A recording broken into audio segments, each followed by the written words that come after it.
Memorias del futuro, libro 1, Novums, La semilla, capítulo A, episodio A. Ciudad de Medina, Península Arábiga, 628 después de Cristo. Callejón prohibido. El sol caía sobre Medina como un fuego lento que teñía las murallas de tonos rojizos. Caleb Reinhardt caminaba junto a sus amigos, Adair Aharoni, Adiel Zafir, Barak Strudel y Adar Alon. Eran apenas adolescentes, pero sus pasos resonaban con la inquietud de quienes saben que la ciudad es un campo minado de tensiones. Venían de cazar codornices, sin éxito, pero lo que más pesaba en sus corazones no era la falta de presa, sino el temor de atravesar el callejón prohibido. «No deberíamos pasar por ahí», murmuró Caleb, con la voz cargada de advertencia. Barak, alto y de mirada desafiante, respondió: «Lo sé, pero no hay otra ruta. Si salimos por fuera de las murallas, algún vagabundo nos degollará. Aquí al menos sabemos con quién tratamos». Adiel, siempre conciliador, añadió: «Pasaremos y hablaremos si nos los topamos. No quiero más sangre». El aire estaba cargado de tensión. Medina era una olla a punto de explotar. El radical líder religioso, Mahoma, había ganado popularidad con fuerza y convencimiento, imponiendo la nueva fe que él mismo había proclamado. Cristianos habían aceptado la sumisión, aunque no la conversión. Los judíos, en cambio, se negaban rotundamente. Esa resistencia los convertía en enemigos directos del nuevo orden. Los jóvenes avanzaron con paso firme, aunque el miedo les embargaba. El callejón estrecho parecía cerrarse sobre ellos. Al llegar a la salida, los esperaba Samir Rahan y su pandilla de islamistas. Samir levantó la voz con furia: «¡A ellos!». Adar, el más impulsivo, levantó las manos en señal de paz. «No, esperen, solo queremos pasar, comprendan, no queremos líos». Pero sus palabras fueron recibidas con una pedrada brutal que lo derribó, ensangrentándolo. El chorro de sangre no detuvo a Adar. Viendo a sus amigos lanzarse sobre los agresores, se levantó con rabia y se unió a la lucha. La pelea fue encarnizada. Puños, piedras y gritos llenaron el callejón. Ninguno daba cuartel. En medio del caos, una trompeta resonó. Las fuerzas del orden islamistas anunciaban el paso de Mahoma por la callejuela. El líder apareció con gesto severo, su mirada atravesando a los jóvenes como cuchillas. «¿Qué es esto?», rugió Mahoma. Samir se adelantó. «Señor, fueron ellos. Los judíos empezaron». Caleb intentó hablar, pero Mahoma ya había decidido. Con voz solemne, Mahoma ordenó: «Prisioneros, llévenlos a las mazmorras». Los jóvenes fueron arrastrados, golpeados y encerrados en la oscuridad húmeda de la prisión. Al día siguiente, la ciudad despertó con rumores. Decenas de madres judías acompañadas de sus esposos acudieron a la comandancia para reclamar la libertad de sus hijos. Los guardias los rechazaron con violencia. La multitud se dirigió entonces al palacio del predicador. Mahoma los recibió con cortesía inicial, pero su voz pronto se tornó dura. «Los jóvenes judíos fueron los provocadores y merecen castigo». Samir Rahan, hijo de Baluk Rahan, se levantó y gritó: «Esos judíos apestosos empezaron. Me lanzaron una piedra y casi me dan. Tuvimos que responder». Mahoma asintió, dueño de la situación. «No saldrán hasta la próxima luna llena. Les servirá de escarmiento». Las madres lloraron, los padres protestaron. Eitan Zafir, padre de Adiel Zafir, se adelantó: «Es injusto, solo tienen 14 años, suéltenlos». Mahoma sabía que 14 años para un árabe Es una edad de hombría, no de niñez. Él mismo fue agredido desde muy niño, por eso sintió pesadez. Perdiendo la paciencia, ofreció un trato. Si toda su tribu se convierte al Islam, los perdono. Seremos felices bajo la verdadera fe.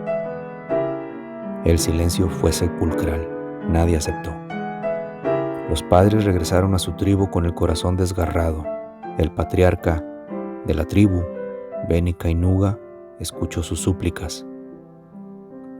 Es injusto, nos tratan como peste. No podemos seguir viviendo así. Juicio. La mañana siguiente a la pelea en el callejón, Medina despertó con un aire pesado. Los rumores corrían como fuego entre las calles. Los jóvenes judíos habían sido apresados y Mahoma mismo había dictado su castigo. Decenas de madres con los ojos hinchados de llorar se congregaron frente a la comandancia. Sus voces se alzaban como un coro de súplicas. «Liberen a nuestros hijos», clamaba una mujer. «Son apenas unos niños», gritaba otra. Los guardias armados y con semblante frío se limitaron a cerrar las puertas y empujar a la multitud hacia atrás. El clamor no se detuvo. Los padres se unieron, formando una procesión que avanzó hasta el palacio del predicador. Allí, Mahoma los recibió con una cortesía inicial que pronto se tornó en dureza. Su voz resonó en el salón como un trueno. Los jóvenes judíos fueron los provocadores y merecen castigo. Los padres se miraron entre sí incrédulos. Eitan Zafir, padre de Atiel Zafir, se adelantó con valentía. «Es injusto. Solo tienen 14 años. Suéltenlos». Mahoma frunció el ceño, su paciencia agotándose. «Saben el trato. Si toda su tribu se convierte al Islam, los perdono a todos y seremos felices bajo la verdadera fe». Los judíos nunca desearon aceptar ese trato, sin embargo, las madres exigían una solución. Sus hijos estaban en juego.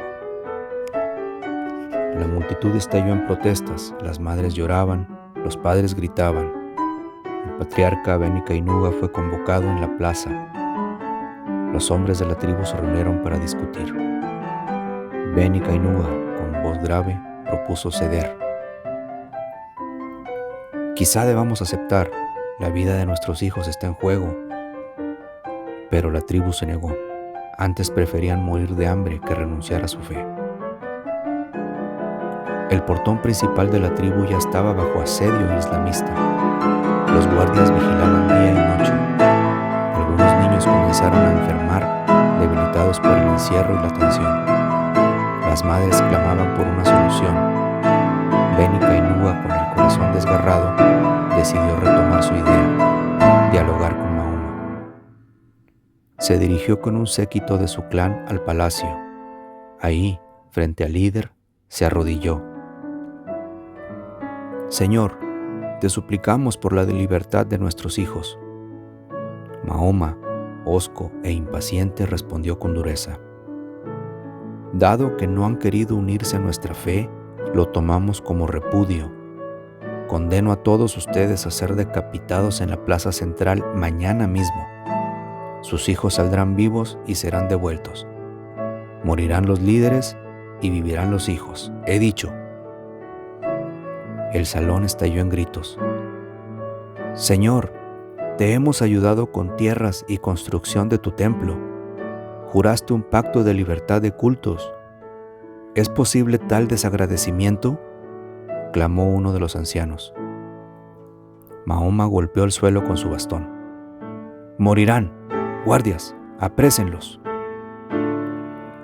Las madres que guardaban fuera escucharon los gritos y comenzaron a lamentarse.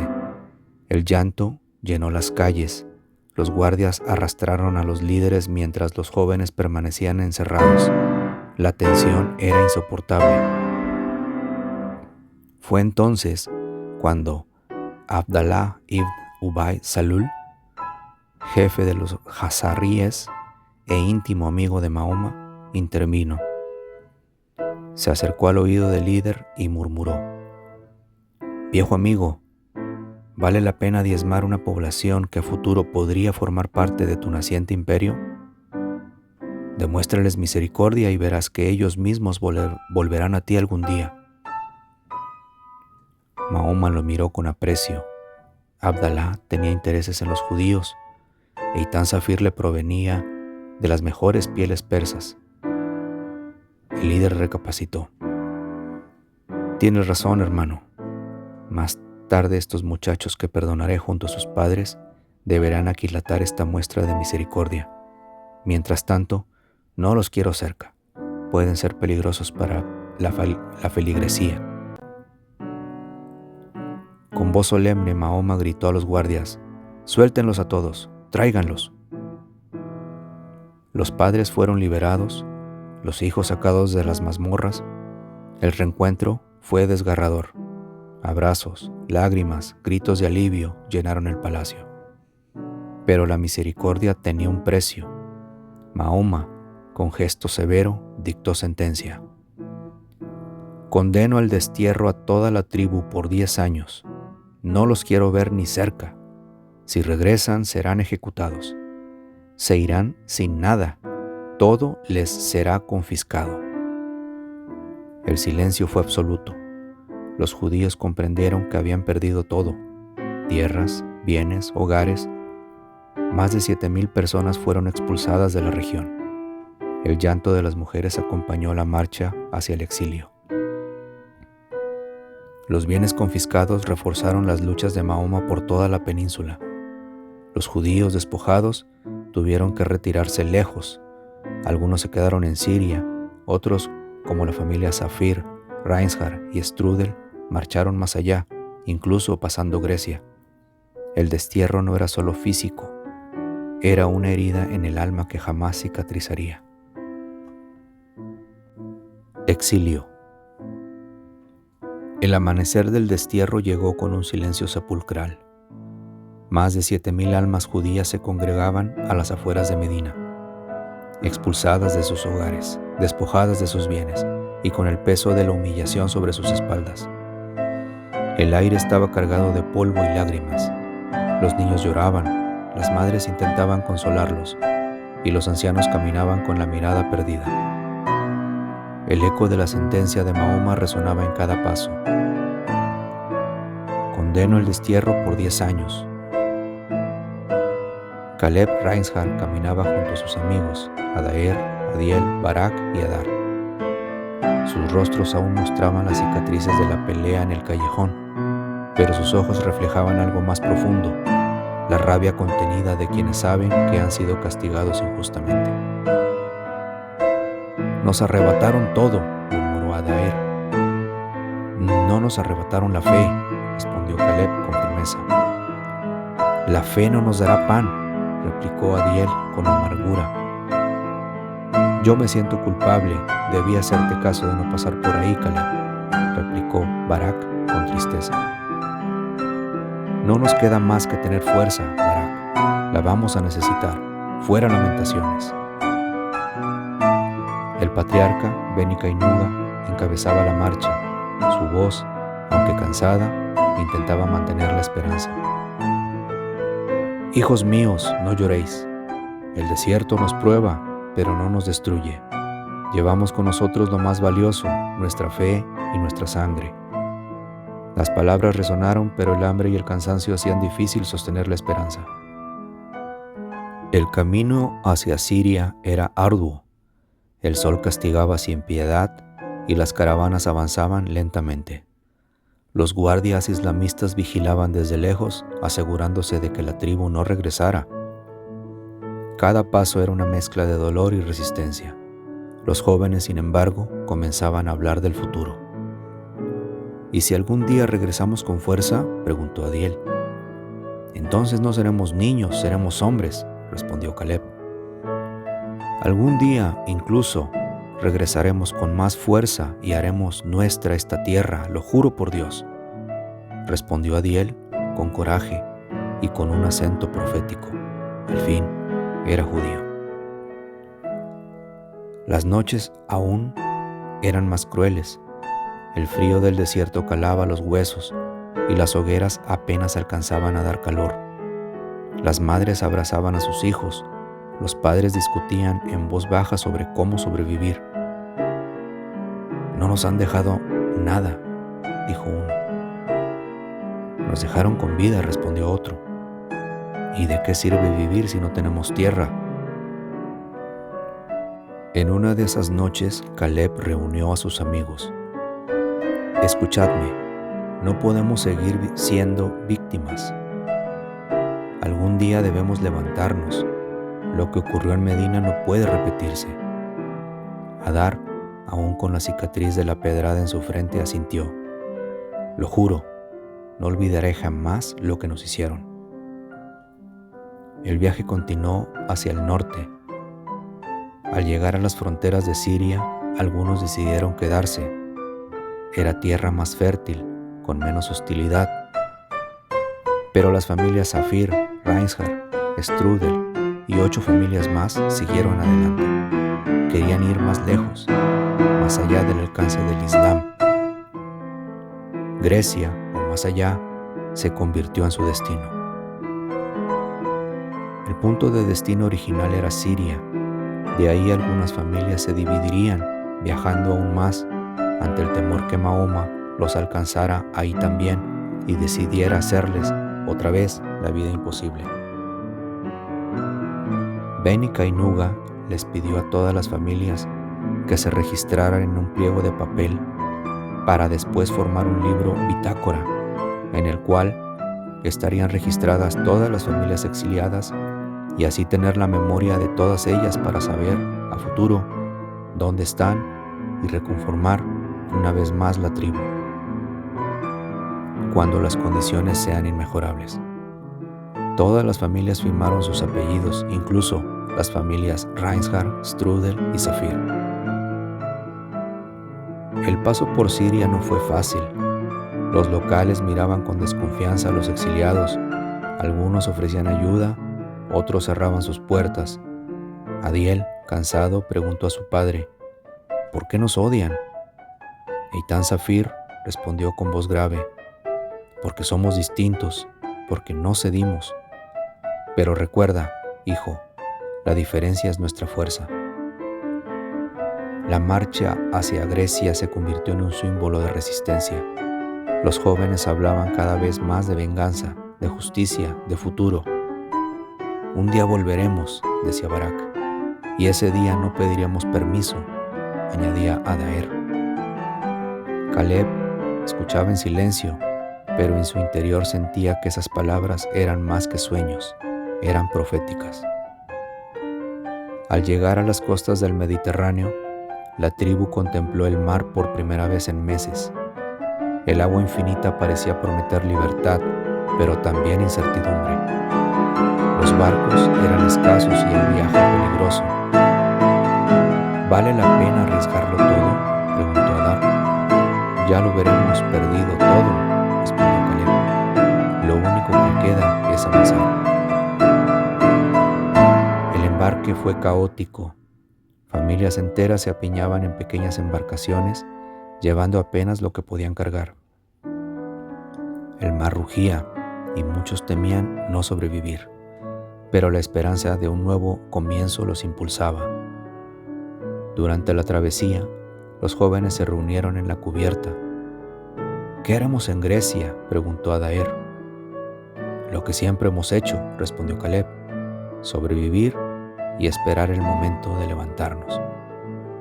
Adiel añadió, «Ya no quiero pelear, lo he hecho toda mi vida, solo tengo 14 años».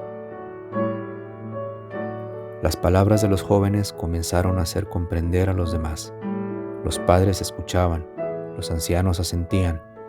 El exilio no era solo una condena, era el inicio de una nueva identidad, una identidad marcada por la resiliencia. Al llegar a Grecia fueron recibidos con curiosidad. Algunos griegos los miraban como extranjeros, otros como posibles aliados. La tribu se asentó en las afueras construyendo chozas improvisadas. El hambre seguía, pero la esperanza crecía.